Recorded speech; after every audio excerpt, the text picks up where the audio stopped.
I think we're actually burying the lead. Hey, OC, how did you know that Parsons was going to be able to rush the passer as well as he did? You're the only person I've ever seen to ever say that Micah Parsons could be a put his hand down guy. So I need that question answered. The OC. And boss showed me. So I just hope we don't, OC, do the things that we've done in the past to where we look at the person that's telling you the truth as the bad guy and then target them and then figure out later, oh, you was right. Scott Linehan was predictable. But like, we must have got a guard. That's the only thing that would have made him do that. That's it. He know. He know. Because he been watching Twitter, man. Oh, man, this is one of them days. It's looking familiar. It's looking familiar. It's like I've seen this story before. My God.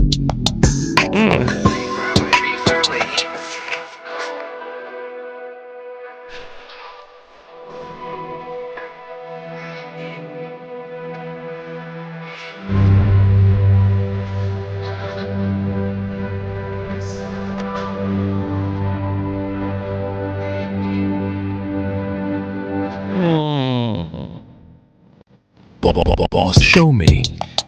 I will, man. Trevon Diggs. Oh my God. This gonna be one of them. It's gonna be one of them. Shot it. Fight for, see, that's how to go out. Don't go out, just sit back. Yeah. Oh, I'm gonna take Matthew Golden. No, fight for, you want it physical. You said you want physical. Fight for it. I promise you, man. I said I was gonna take the day off. But days like this, You can't handle the truth. You want answers? it's for the people who want answers. Oh my God. Somebody else said,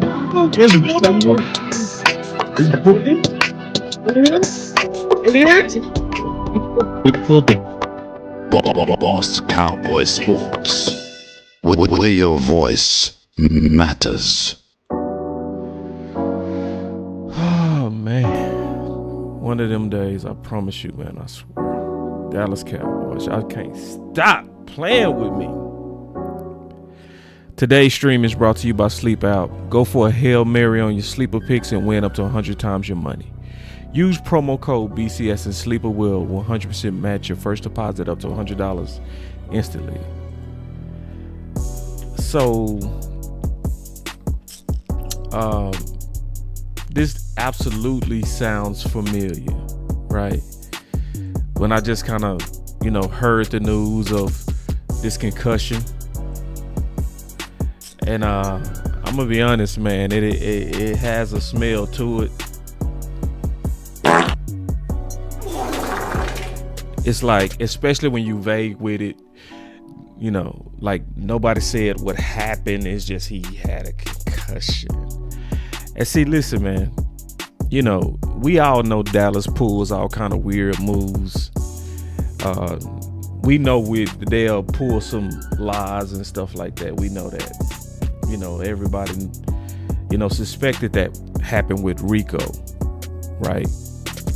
Dowdle last year. Everybody, he got this phantom flu out the blue. Right? But then it was also, remember Rico, and this is what scares me. Rico, not Dowdle, but Gathers. Remember Rico Gathers had this whole season concussion. Because he was ripping up preseason.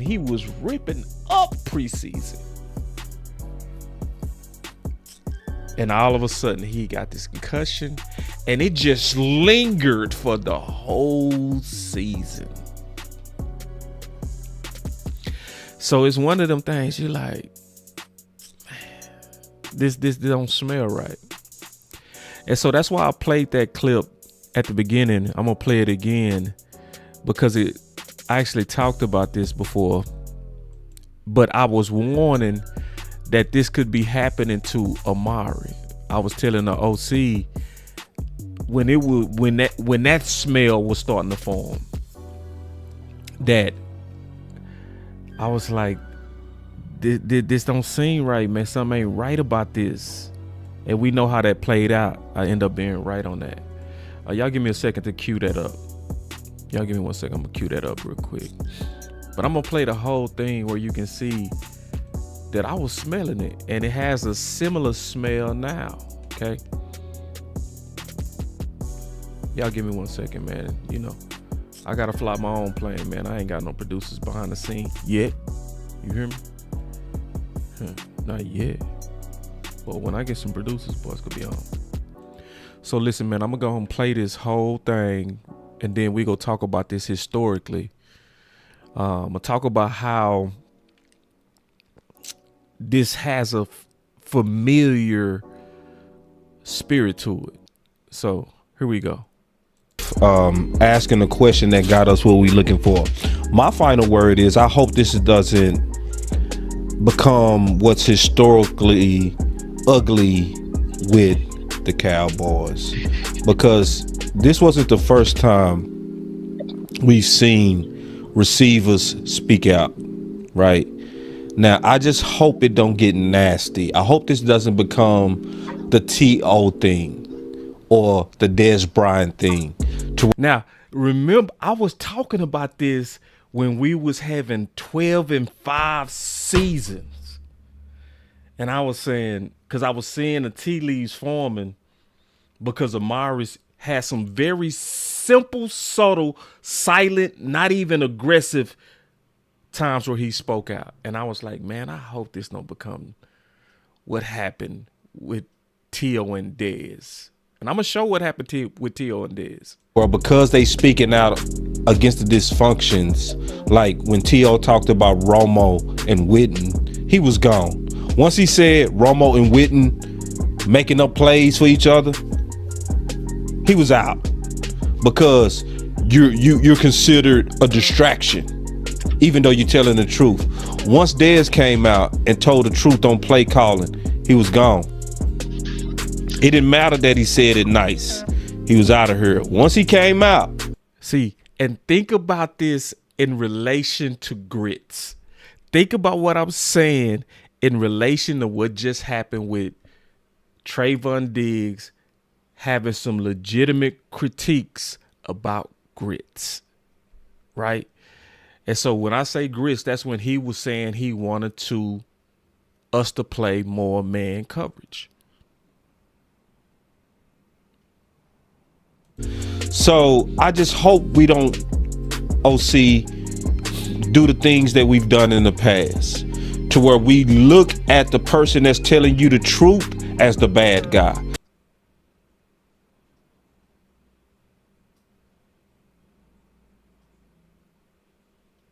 And then target them and then figure out later, oh, you was right. Scott Linehan was predictable, but they've already fired Dez.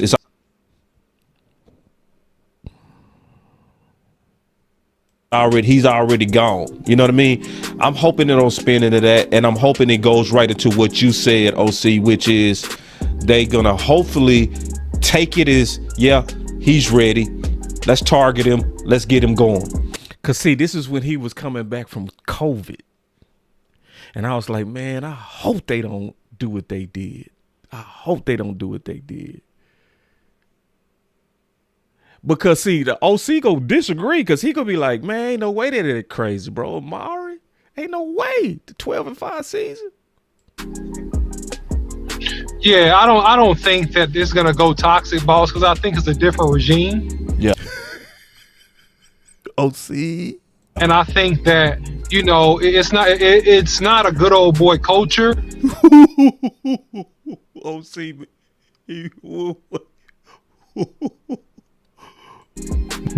Nearly as much as it used to be. The former victim. That's what my boy Wi-Fi used to be tripping. Try to like get W's and do what we need to do as a team. And so that's my prediction on See, because he talking football. He like, ain't no way they gonna do that, man. They go say, we got to get Amari back in here. We gonna do what we got to do as a team. Like, he like, ain't no way, you know. Because, see, this is what I used to tell the OC. You thinking too logical, man. You see, your problem, remember, y'all used to hear me say that. You got to think like them, bro. They don't think logical like you. They be in their emotions. They be in their feelings. It be politics. See, you just talking just good football. So in his common sense mind, ain't no way they gonna do that. Because you know the OC, he's smart. He one of the smartest people. We know that. But I was like, OC, man, these dudes, they different. this situation. And Amari Cooper is a high character guy.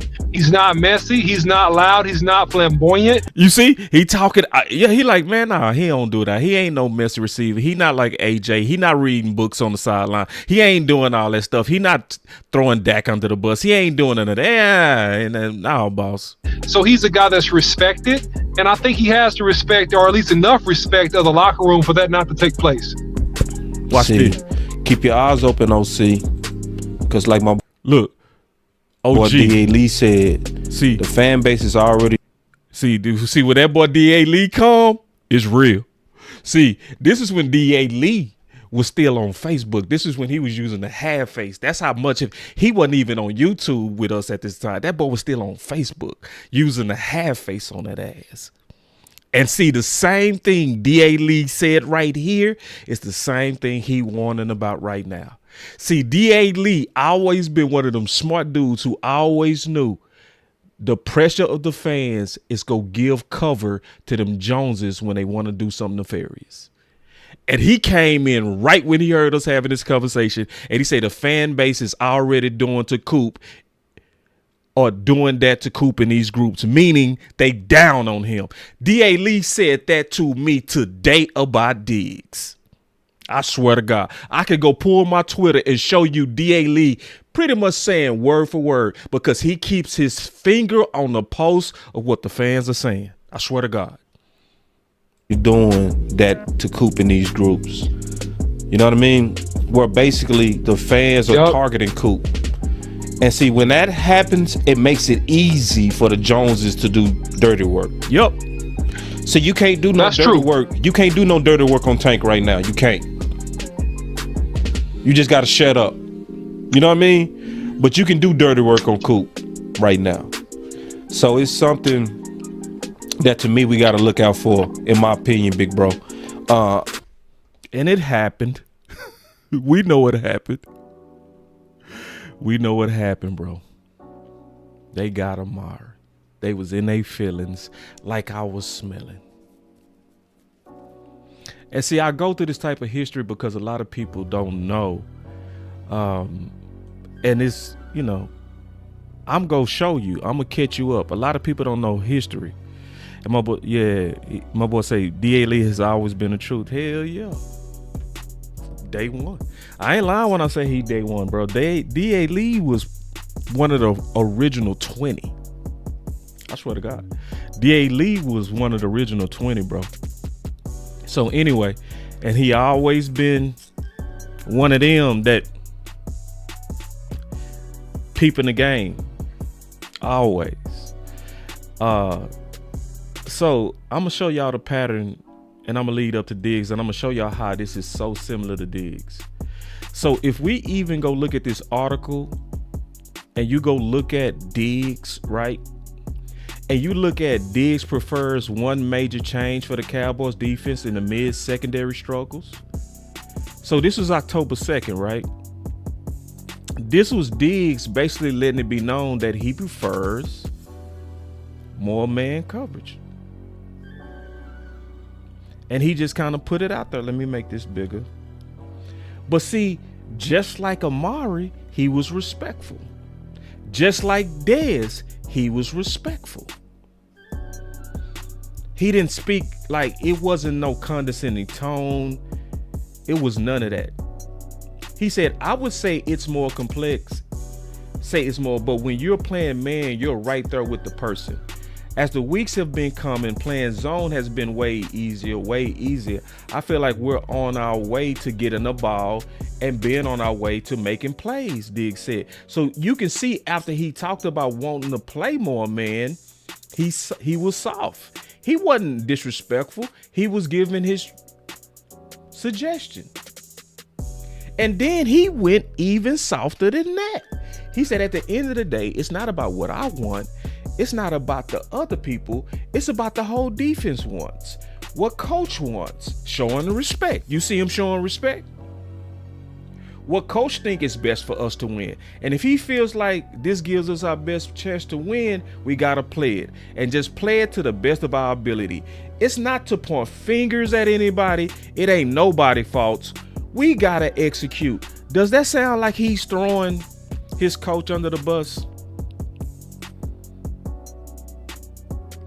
This was just a suggestion to make them better, given in the proper tone. But what happened in return? At first, it was all good. Matt Eberflus, this is why I don't like them Trojan horse coaches, man. See, whenever Jerry go get them coaches, man, they be tripping, bro. I hate them Trojan horse coaches.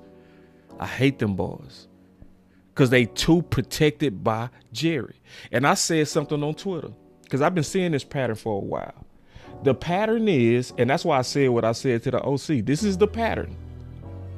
The great player gets fired first, and then they figure out, oh, that coach was actually bad. It wasn't that player.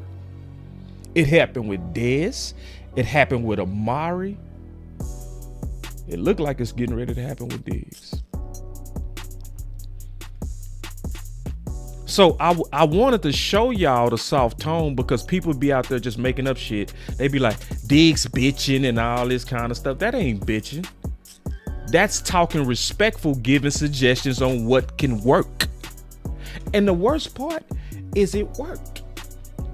When they went into the Jets game and they played more man coverage, it worked. It was one of the best defensive games in the back end. The only struggle was the linebackers. That was it. That's the truth.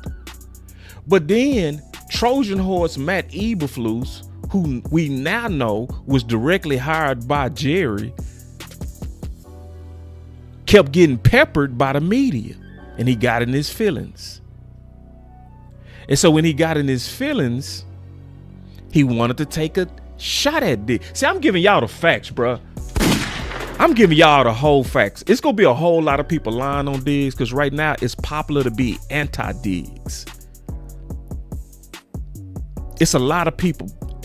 And see, Eberflus, Trojan horse, he's always been wrong in this. Diggs was right.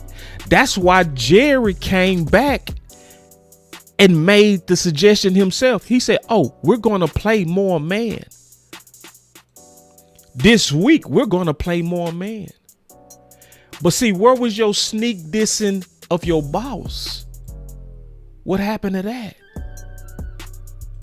See, he got in his feelings because, see, when you know you're doing a bad job, this is what some of these coaches start doing. They start looking for somebody to blame.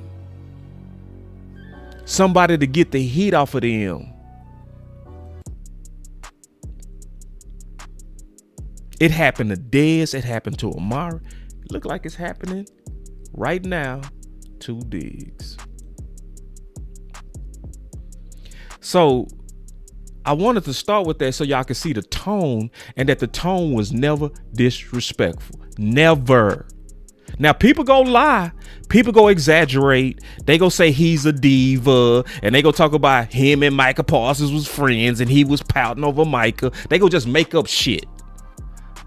Listen, the Cowboys, Micah doesn't have to be on a team for them to still be friends. He don't have to be in a locker room for y'all to still be boys.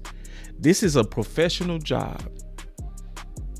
At the end of the day, guess what? CeeDee Lamb is still cool with Hurts, who was his quarterback at OU.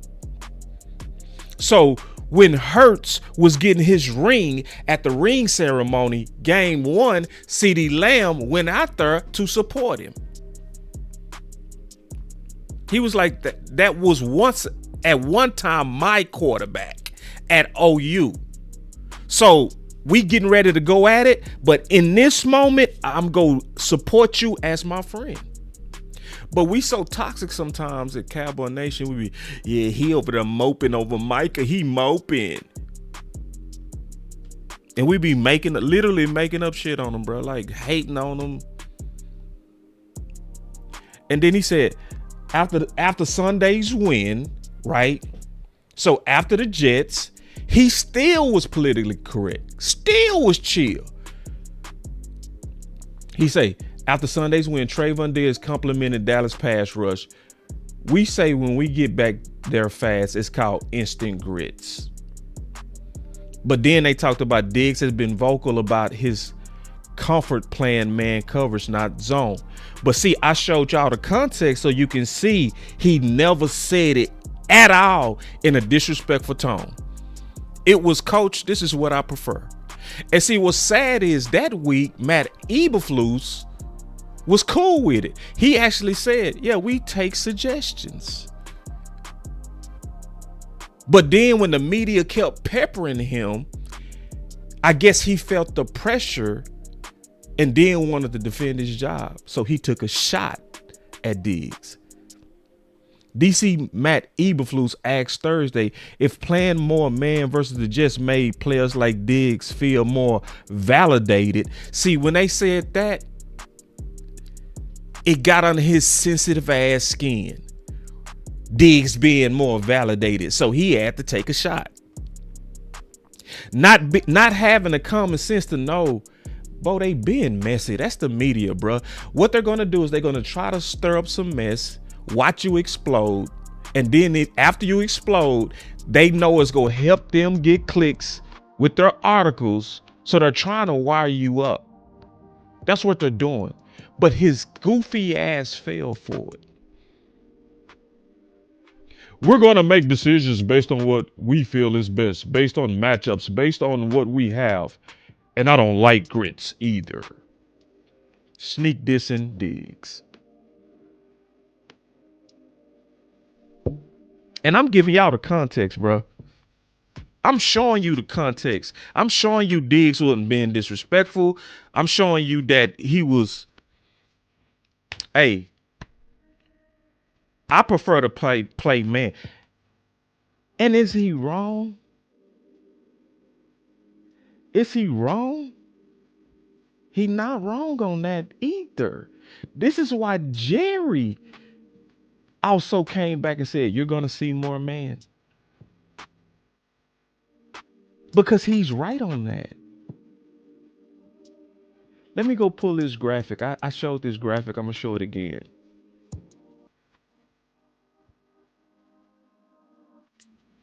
Let me see if I can find this real quick.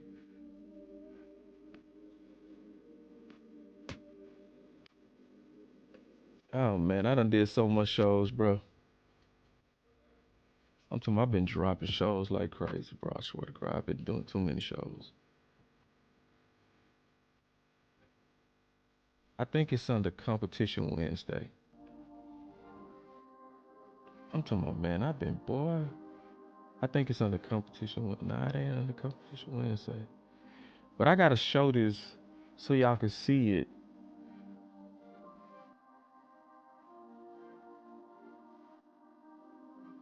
Oh, it's probably where I see. Yeah, that's where it is. Yeah, here it is. I got it. You know, boss got you. So when you look at Diggs was telling the truth between 2021 and 2023. Dan Quinn, if you look at what I highlighted,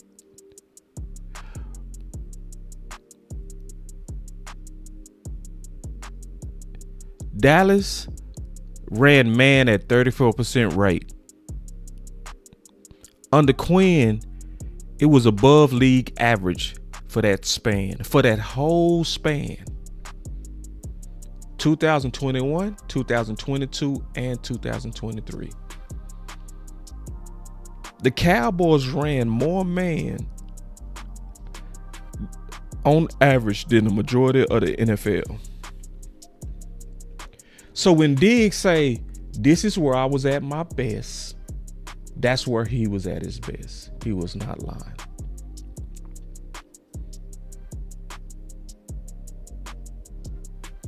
And it makes sense. And see, this is what I hate about them Trojan horse coaches. They'll run a scheme that'll make you look bad, which is the same thing that happened to Amari. I'm going to show y'all that. Trojan horse Kelly Moore was running schemes that made Amari look bad. The fans turned on Amari, and it made it easy for the Cowboys to get rid of him. Even though we needed Amari.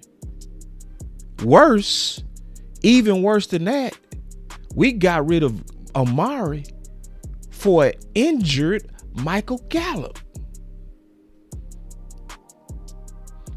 And Jerry lied in everybody's face and said that basically it was about availability. Jerry Jones took a direct aim at former Cowboys wide receiver Amari Cooper without ever saying his name. Jones said that when you make that much money, the bar is high. Not just about performance, but also availability. Availability had everything to do with it, Jones said, talking about Amari. But he clearly gaslighting you, because how can you say it's about availability, but then you go out there and sign a guy that's coming off a fresh ACL who has surgery in February? Think about how stupid he's saying you are. We are. He's saying we stupid. That's what he was saying. Y'all stupid. I could tell y'all anything. Then all of a sudden, you looking at Gallup in training camp and he gimping, and you can clearly see he's gimping.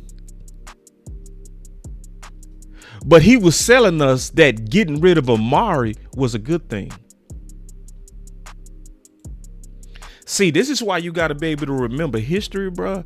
And you can't let them sell you on anything, because see, some people say they wouldn't get rid of Diggs for a Revel. They wouldn't do that. Revel has a big ass knee brace. Of course they wouldn't. Of course they wouldn't do that. Shit, boy, you better remember your history. You better go remember. And see, this is why you gotta be, big old ass knee brace. And this is what I said. Diggs never needed no big ass knee brace. And I thought Dallas medical team would have had Diggs ahead of schedule. You looking at Dallas medical team and the people they working on got these bulky ass knee braces, but Revel was supposed to be the one ahead of Diggs. Of course, see, and if you let Steven and Jerry tell you, they'll say, we believe if Diggs would have been with our medical staff, he would have been ahead of schedule. And that's when Diggs put the cap out there. Yeah, because they was capping. You can look at their own medical team, because that grafted knee supposed to take a 12 months to 18 months to recover from. And Diggs came back in way less time.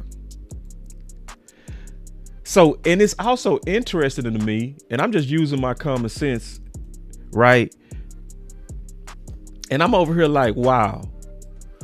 Because see, let's read this. Hold on now. Let's just kind of put this together. So Clarence Hill said reinforcements are coming for the Cowboys. Per Bill Parcells, when they on the courts, it won't be long before they on the field. So you got Revel in the courts, and now all of a sudden, Diggs has a concussion.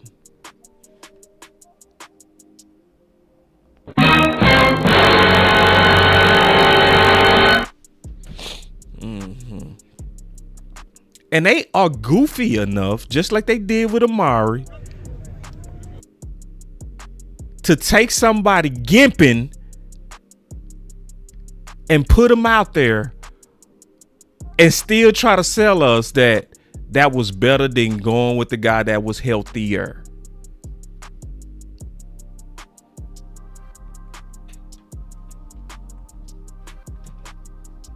So I'm over here like,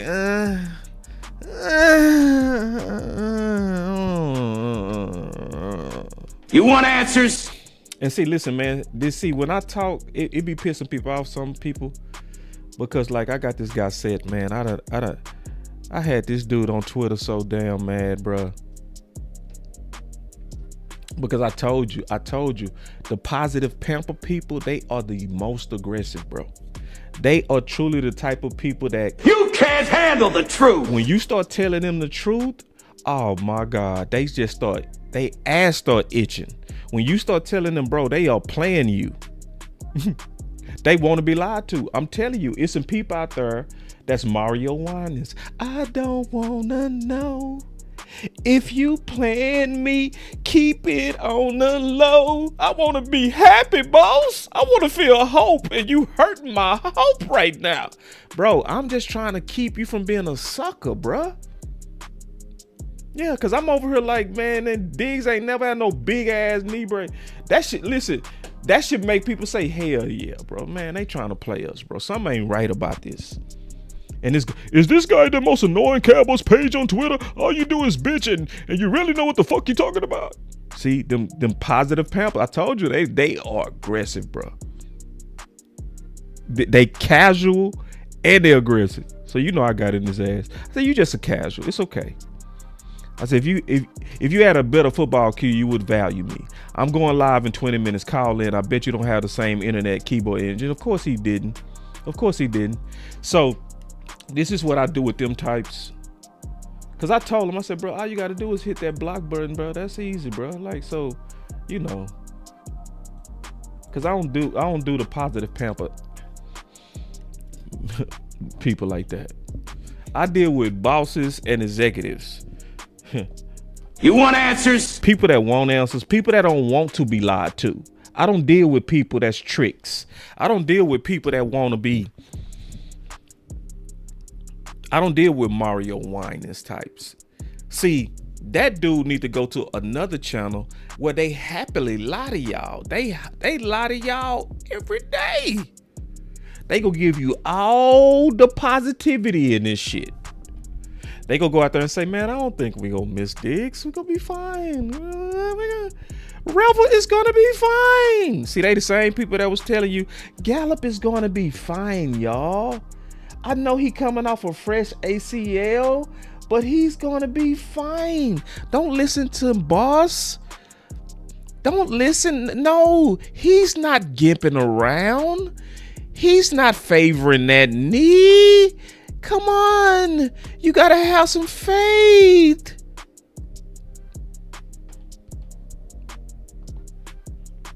So, let me go through the history real quick. A lot of y'all already know this, but I'm gonna just kind of show some people the real history. And it starts with Dez. So, with Dez, and I can go back further than Dez. But I'm trying to show you the similarities between the soft-spoken, suggestive nature of what Diggs did and people before him and how they all got targeted, in my opinion. This was Dez's response to when they was predictable. So Mike Fisher put out there, Dez Bryant to me. So this is what Dez Bryant basically told him verbatim. I got a super chat. He said they also believe in a running back more than the coach. Yeah. You can see that. Anybody that's using their common sense can see that Brian Schottenheimer and Clayton Adams have totally different energy on running back than Stephen Jones. Stephen Jones up here, oh, Blue just getting warmed up. Shit, man, them balls is so... They be, man. All right. Let me keep going. He said, doesn't make sense to me T. Will, Bees, and me all decline at the same time. Y'all remember what I said about the Book of Boss? If it's one of them that's having an issue, you blame that player. But if the group go down, you look at the coach. And that's basically what Dez was saying. But he was saying it politically correct. He said, our coaches are smart, just like Diggs. You see how he being politically correct? Our coaches are smart. So he didn't throw nobody under the bus, just like Diggs. So we need to figure out, are we too predictable? Did DBs know what was coming? And how do we counter that? That's all. That was Dez speaking out. And when Dez spoke out, Jane Slater was in the locker room, and she was also explaining the issue for several players is predictable playbook. So her saying, hey, me talking to the people, they ain't talking about drama.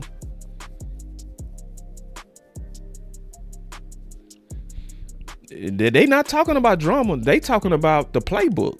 This is what the players are saying. Opposing teams know exactly where the ball is going. I've talked to a number of Cowboy players in recent days. There's zero infighting or drama in the locker room. But see, these were the days where people were saying, Dez is a cancer. Dez is a cancer.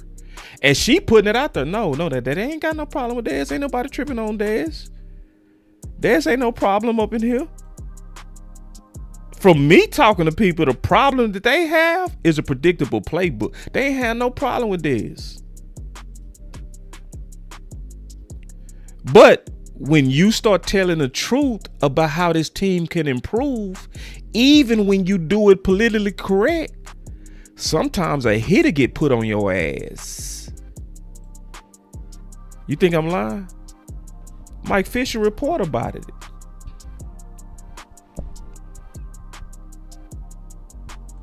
See, Adrian Rodriguez said, Fish, Dez and Hearns with really in the lineup, that's a Dak-friendly offense with Zeke ready to eat. In other words, this guy was excited about what it could be with Hearns, and if they added Ridley.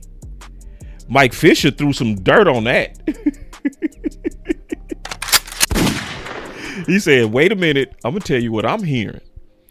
He said a handful of somebodies with power inside the Cowboys is waging a campaign to get Dez Bryant out of here. That much is clear. And that handful might get its way. And worse, they was lying right in the public as they was scheming and plotting to get Dez out. Because Steven said, Club didn't sign Allen Hearns to replace Bryant.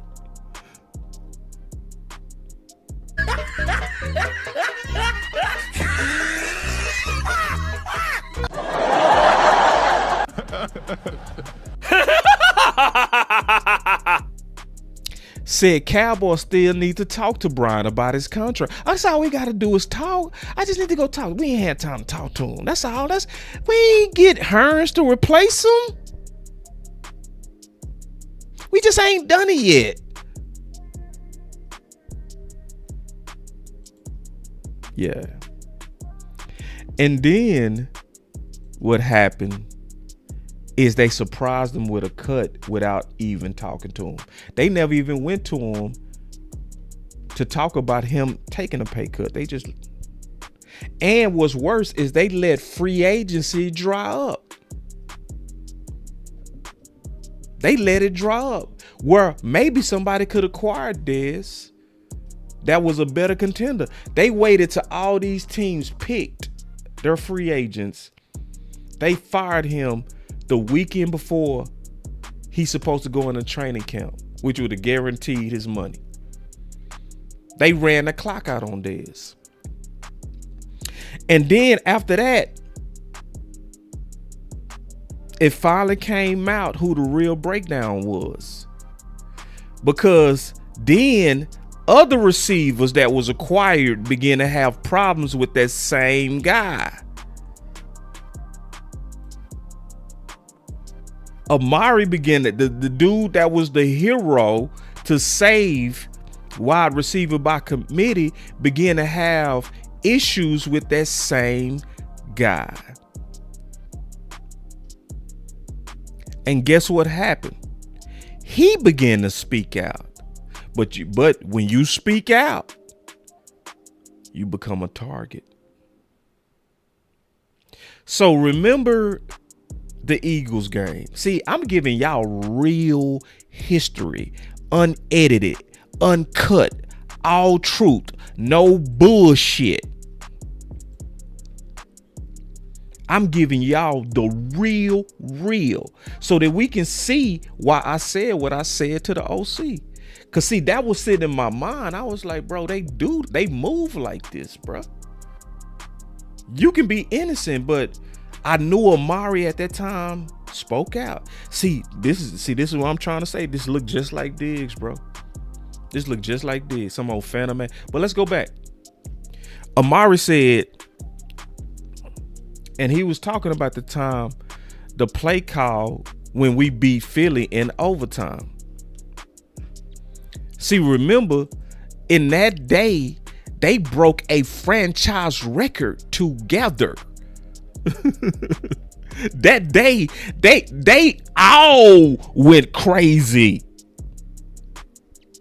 That day, Amari had 217 buckos. Dak went ape crazy with 455 yards. And Zeke went stupid bonkers and put 113 big ones on the ground. And we still could have lost that game. This was the first time ever in franchise history that the Cowboys offense featured a 400-yard passer, a 200-yard receiver, and a 100-yard rusher. But why did they win? They won because one man had the courage to speak out on what was best. And what he said was, now this was on a 75-yard touchdown.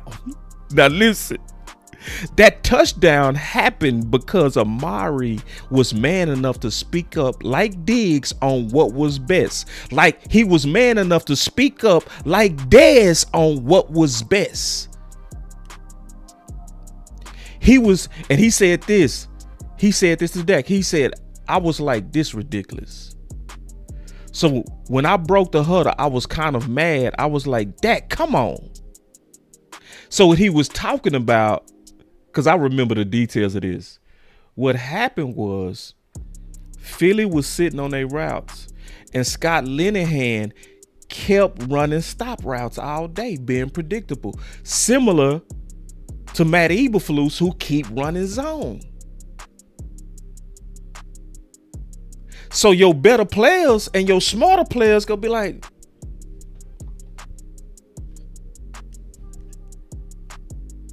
what we doing?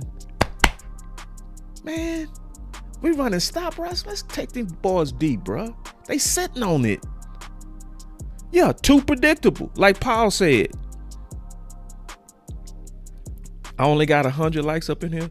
I'll get the likes up, but y'all getting straight history, bro. Yeah. So this what happened though. So then he said, Dak, come on, man. And Dak, you know, Dak be on that, hey, run the play, you know. And he was like, just run it, bro. And I guess he thought about it. See, but this is what you want your players to do. If your players is saying some stupid shit, don't you want them to speak up? Or do you want them to sit there and just all of us walk off the cliff together? See, this is why some people hate my content, because I don't let us walk off the cliff. I'm like Amari. I'm like Dez. I'm like Diggs. I'm the one to say, hey, y'all, Blue, that none of, Buzz, run the play. See, some of y'all like Dak. Run the play, no. This don't match shoddy, bro. See, when you really want to win, you speak up. You do it with respect, but you still speak up. And he spoke up and he said, I guess he thought about it. And again, he kind of signaled a go route. And I was elated when he did. And I took off, caught the ball and scored. And we won the game. But it was some retaliation after that. See, Boss kept up with the details, and Boss always been a type to keep up with the details. So if you saw a day like this, wouldn't you do what you're supposed to do to repeat a day like that?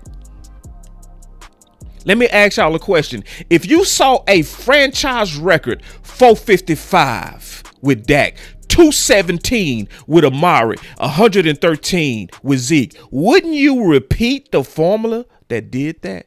Wouldn't you? Guess what? They didn't. Oh, hell no. So let me tell you the key difference, and you go check the facts on this, bro, because I already did the work on this. The difference and what changed after this, Amari played in 90% of the snaps. After this game, when he spoke out, Scott Linehan dropped his snaps to 70 and 60%. Retaliation. Like Matt Eberflus. Petty. How dare he question me? These dudes ain't trying to make you look bad. They just want to win, bro. And sometimes when you want to win, you have to question authority. Do it respectfully, but you still have to come at authority like, hey, coach. Hey, coach, they sitting on our routes. Hey, coach. We running a little bit too much zone, coach. Coach, we running a little bit too much zone. And yes, it was retaliation. It was. Let me prove it.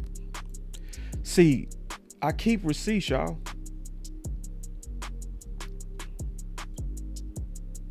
Because it came out. I want y'all to listen to this. Okay, y'all watch this. With the Saints, but Cowboys news calls, Jane, and I'm sure you've been on the phone a good bit today. What's the reaction in that locker room after Scott Linehan and the team have parted ways? Well, it's been a curious turn of events, Patrick, that's for sure. This started on Monday when head coach Jason Garrett went on 105 through the Fan and said he didn't expect any significant changes to his coaching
Butler, Ryan Switzer all voiced their frustrations. Cole Beasley Keeping it real.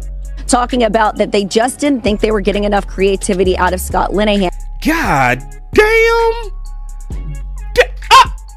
Does it make sense to me that T. Will, B's, me all decline at the same time? Our coaches are smart. Said it right. Said it politically correct. Didn't throw nobody under the bus. So we need to figure out, are we too predictable? Did DBs know what was coming, and how do we counter it? That's all. But what? So let me tell you the damage of this type of stuff. This is the damage. I just want you to use your imagination like this and say, instead of having receiver by committee, what if we had Dez and Amari? Oh shit. Take it easy on my back. Oh, Mr. Nasty. See, this is the consequences of the politics of the Dallas Cowboys. This is why I can't stand them content creators. They be like, I'm not mad at Jerry, man. I didn't know Jerry. I'm not the type of content that say bad to Jerry. It's like, bro, cause you either you sucking up or you just casual as hell, and you so happen to have a microphone.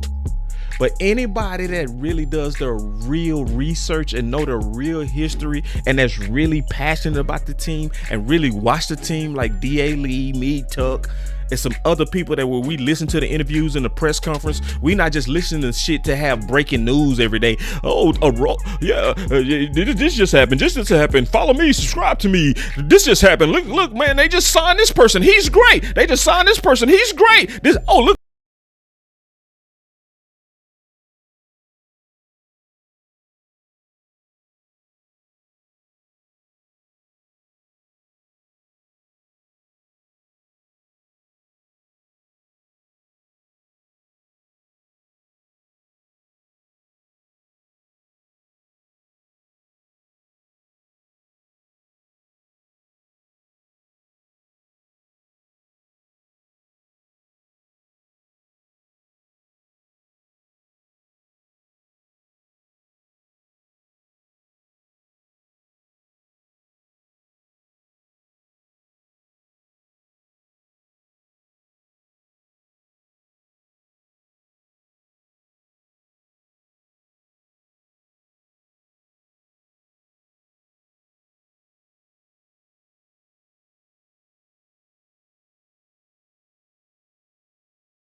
Snaps, because front office got to figure out that sometimes these coaches are trying to save their ass, and you got to have the general managers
we don't need no running back.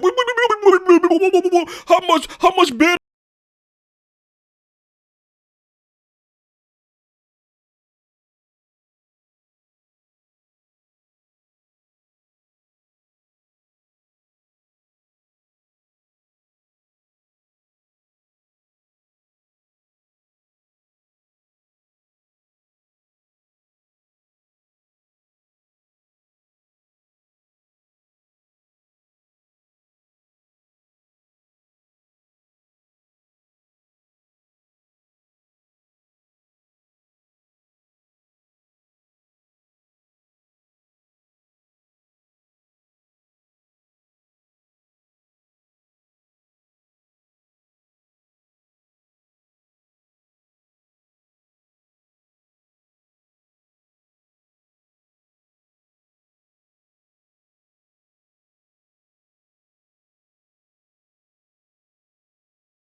and it was hurting the team.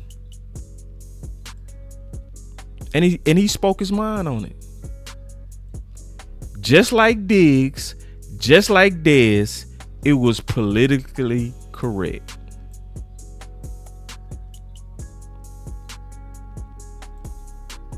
Let me show you that history and how we fucked that up. And I'm talking about the Cowboys. I'm talking about Jerry, Steven, and everybody that's in charge. They messed it up.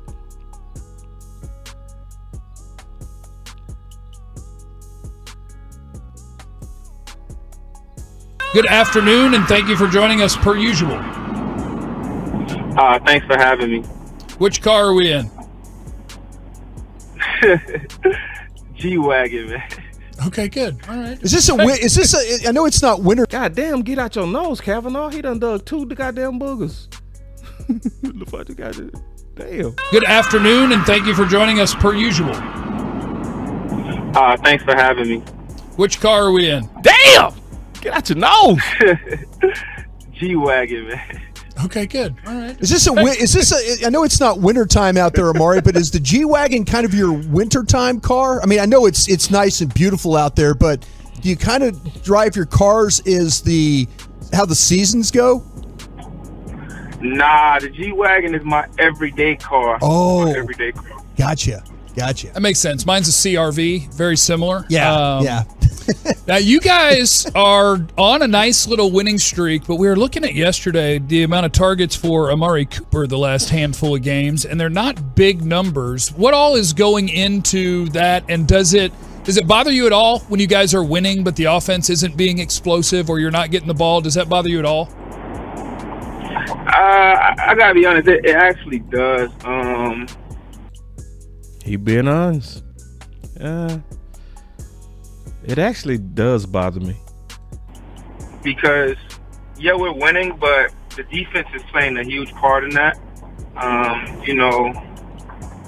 We're not really as explosive as we should be. We're not converting a lot of their turnovers to touchdowns. A lot of them are field goals, and I feel like I could be a huge part of that, so that's what frustrates me.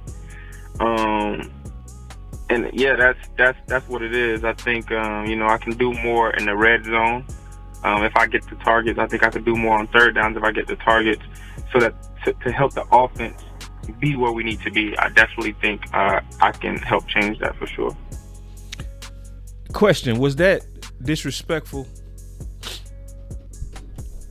Was that disrespectful, or was his tone like Diggs, giving suggestions to where this is where I feel like I can help? So once again, we had, just like Scott Linehan, a Trojan horse ass coach, okay, with a system that was off, that was affecting one of your best players. The exact same thing is happening right now with Trevon Diggs, where a coach with a system that's off, playing too much zone, was affecting one of the best players. And a player that cares is going to say something.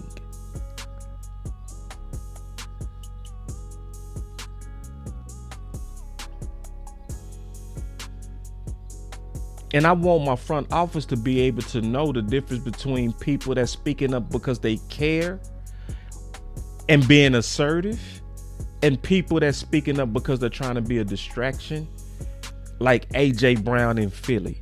See, it's a damn shame that Philly is so focused on football that they put away all the antics of AJ Brown for the assets of what he is as a player. I hate the fact that Philly is more serious about football than our corporate America as. We are so corporate America. How dare you speak up against authority? How dare you speak up? I heard Bobby Bell talked about that, where they were saying people didn't really like Amari because he would ask why.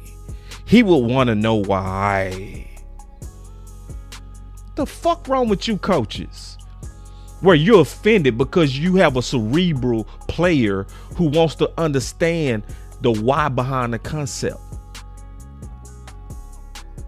See, that's an Eberflus type of coach. That's a Trojan horse type of coach. That's a, I don't like grits. I don't like grits.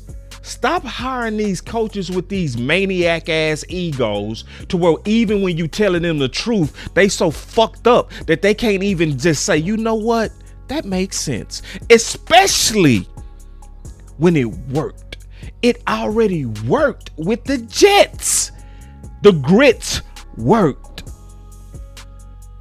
What Dez Bryant said worked. It worked.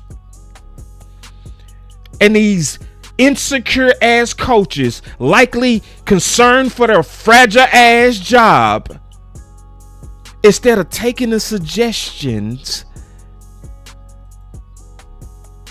they start looking at it like, you're not going to make me look like I can't do my job. And it becomes political. And then we start self-sabotaging. And Jerry and Steven back the wrong people. They get rid of the player before they get rid of the dumb coach. Okay, coach. That Dez? See, that's why Jane had to say it's zero infighting.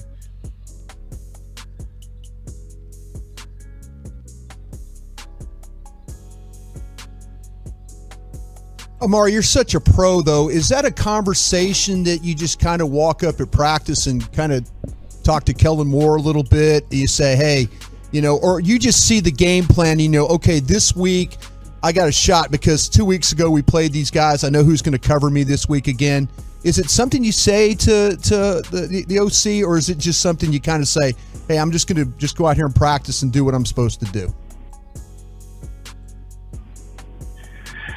Yeah, I mean, we communicate with each other, me, Kellen, Dak, we talk about what we like and what we don't like. It's just a matter of it being put into the actual game plan or being called in the actual game. Typically, we never run any play in the game that we don't practice that week. So that's how he knew they was under targeting him on purpose. See, you got to remember, Amari was very smart. Chess player. Like, you wouldn't go get over him. So he noticed the pattern. If they not putting it in practice, we ain't gonna see it in the game. So basically, he wouldn't know from practice whether he was gonna get his targets or not. You would know throughout the course of the week how much you're gonna get targeted for real. But I mean, it's all a part of the game plan, and the offensive coordinator, he sees a bigger picture than you as just a receiver, because you're only looking at it from that perspective as a receiver, as opposed to looking at the whole offense. So once again, politically correct, nothing disrespectful. Did he say anything disrespectful? He still, just like Diggs, covered up for the coach. We never run any play in the game that we don't practice that week, so you would know throughout the course of the week how much you're going to get targeted for real. But I mean, it's all a part of the game plan, and the offensive coordinator, he sees a bigger picture than you as just a receiver, because you're on. You see how he's still protecting his coach? You still how he's, this is the way I see it, but at the same time, my coach, he has a bigger picture. See, he basically saying, I just want the targets, but I might not be seeing it. That's the exact same spirit that Trevon Diggs had in the article. I'm talking about the exact same spirit. He talked with the exact, hold on real quick. He talked with the exact same tone. Respectful tone. Here it is again. Looking at this perfect temperament and tone when it comes to respecting authority. He said, at the end of the day, it's not about what I want. It's not about the other people. It's about what the defense wants. Don't that sound like Amari? And then my boy Carl with a super chat said with $2, boss, they don't want to respect a black man. I hope that's not the case, bro. I really, really do. I really hope that's not the case. That it's some biases where I pray that that's not the case. But then he said, and if he feels like this gives us our best chance to win, we got to play it. Don't that sound just like Amari? We're looking at it from that perspective as a receiver, as opposed to looking at the whole offense and the whole strategy like that. So, I mean, it's not so black and white, but you know, I do think that you know, in those situations, those important situations, like I said before, third down, red zone, I do think I could play a huge part in it and making us more explosive. Well, you mentioned the defense. Was that disrespectful? It looked like we're seeing the same pattern to me. I'm seeing the same pattern over and over.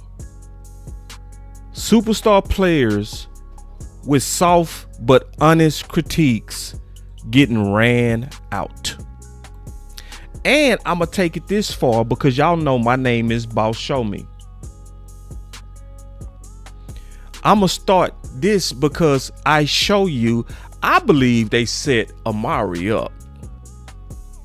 This was me talking about during that period, the lack of targets for Amari. Listen, because he quoted, we have to be careful not to narrow the focus to one guy.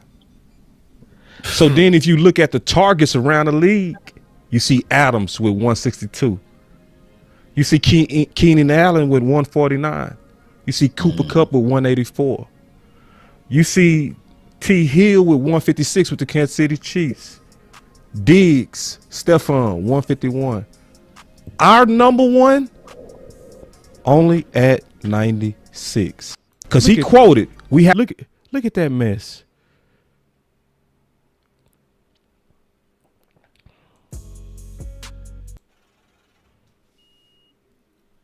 I honestly believe they did that shit on purpose, bro. I think it was premeditated. This is why I don't like Trojan horse coaches. Listen, y'all need to go listen to the show that I did when I was talking about them Trojan horse coaches.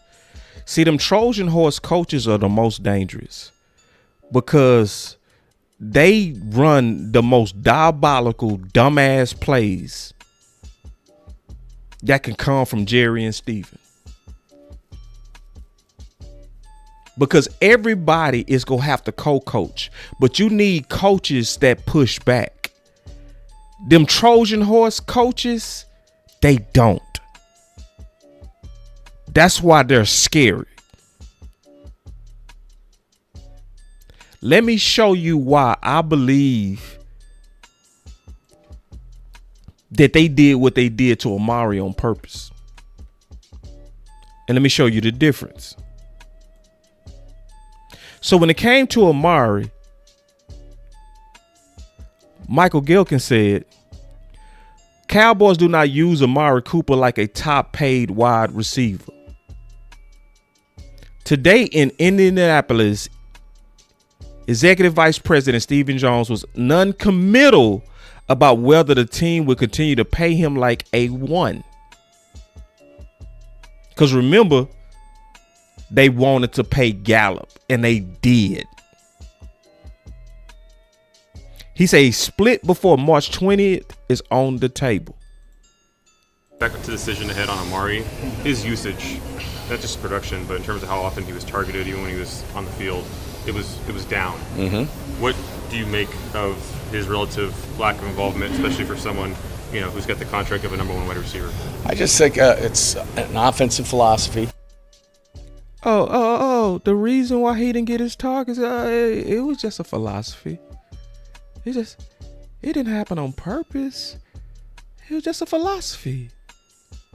And with, when we had the skilled players that we had, between Kellen and Dak, I think there was a progression of, where you threw the ball. And depending on how the defense played you, it would point the ball to certain places where, hey, if they're going to double over here and they're going to double over the top over here, then that's going to dictate that the ball goes here. So I think it's more of a system. You see, this is why I can't stand them Trojan horse ass coaches, man. It was more of a system deal. Listen. So I think it's more of a system deal. It wasn't. See, this is why I said Matt Eberflus is Kellen Moore part 2, but just on the defense. So that same bullshit we seeing with Diggs and Bland. In my system, I run a bunch of zone. In my system, I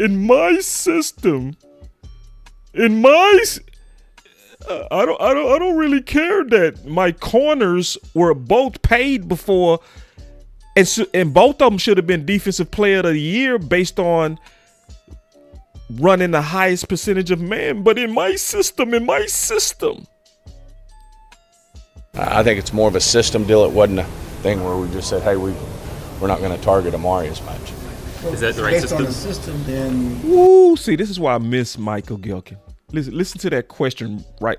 I really do miss Michael Gelkin. Look, we're not going to target Amari as much. Is that the right system? He said, "Is that the right system?" I miss that man. Is that the right system? Is that the right system? Is that the right system?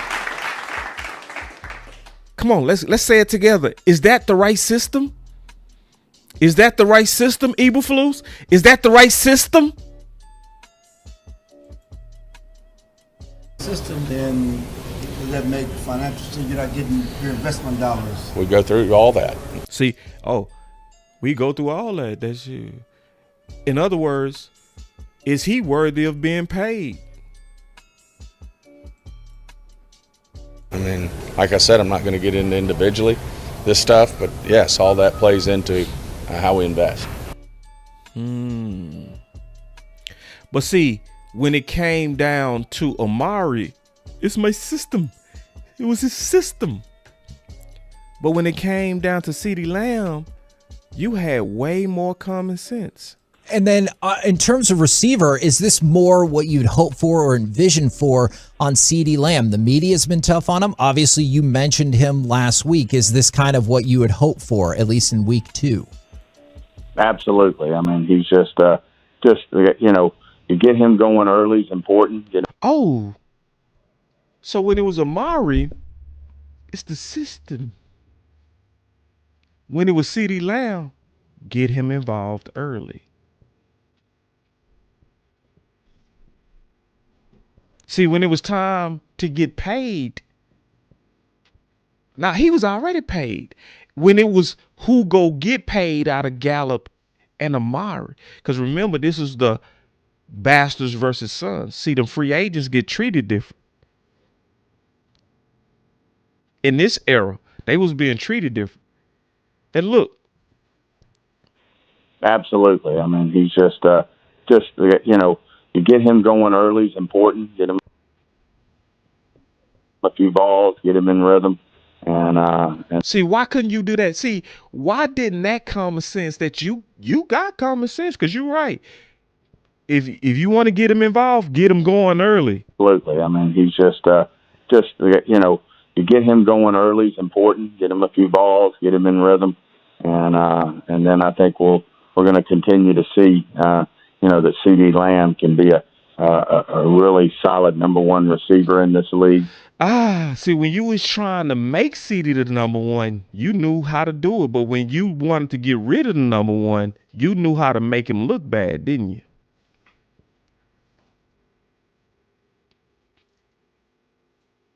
Because you really wanted to pay Gallup. We'll look back on it and say, hey, I'm glad we made that move. And certainly, if we keep Amari, I don't know that we're able to re-sign Gallup.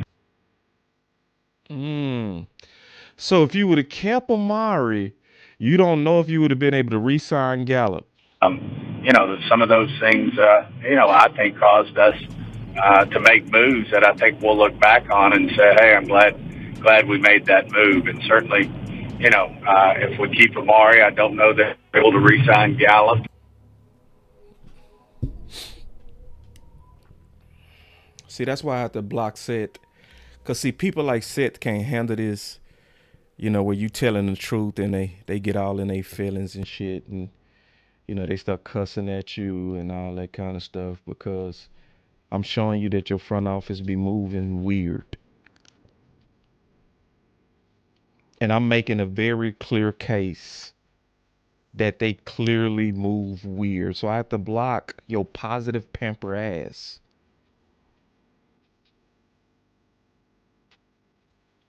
Because boss, there's no way that they would, boss, they wouldn't go out there with Revel. They wouldn't do that.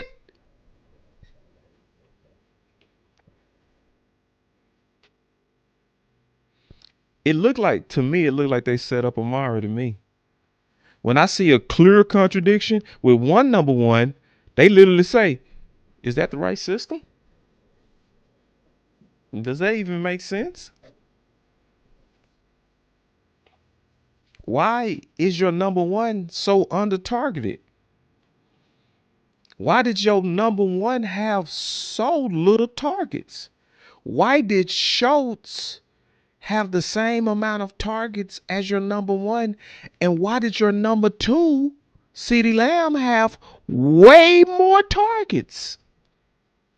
It looked like you was trying to wash out that number one. It looked like that number one spoke his mind too much for you. And once again, he gets let go before the dumb coach and the Trojan horse, Kellen Moore, get let go. Because then the same pattern, Dez was right.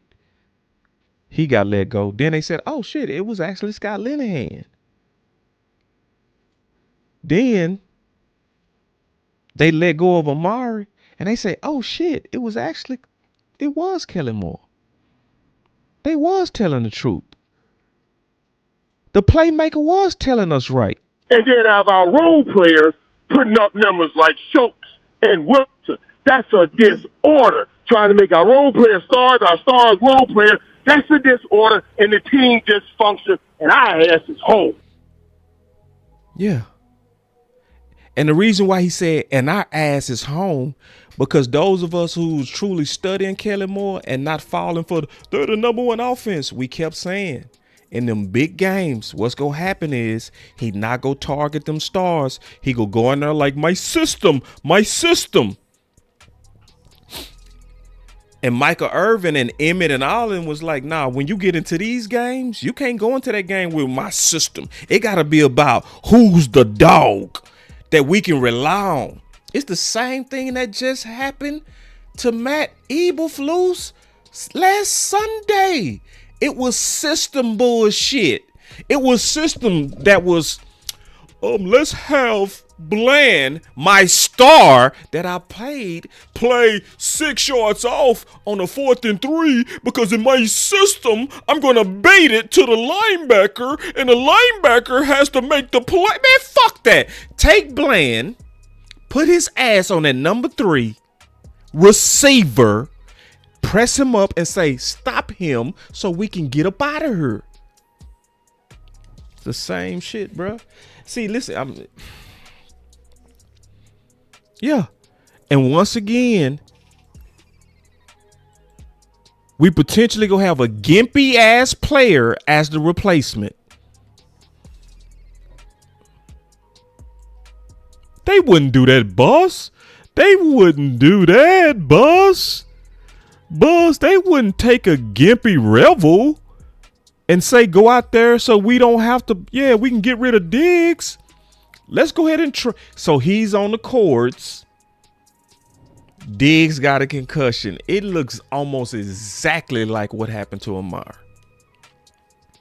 That same weird same weird putting your thumb on the scale type shit. Like,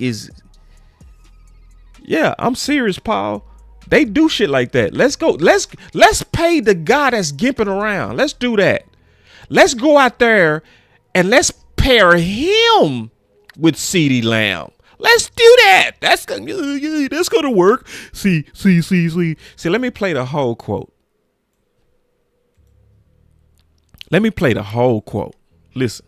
It is remarkable that you guys lost 3 or 4 really fine players and you still have one of the most talented rosters in the league. I don't know if that's ever been done, Steven. Well, I'd start with, we would have not had other guys here had we chosen different directions. See, you can tell right here he was feeling optimistic about Gallup. See, he's in a boisterous tone. This is a boisterous tone where if we wouldn't have, if we would have signed those other players, we wouldn't have been to have the players that we currently have. I mean, I know for sure we wouldn't have had,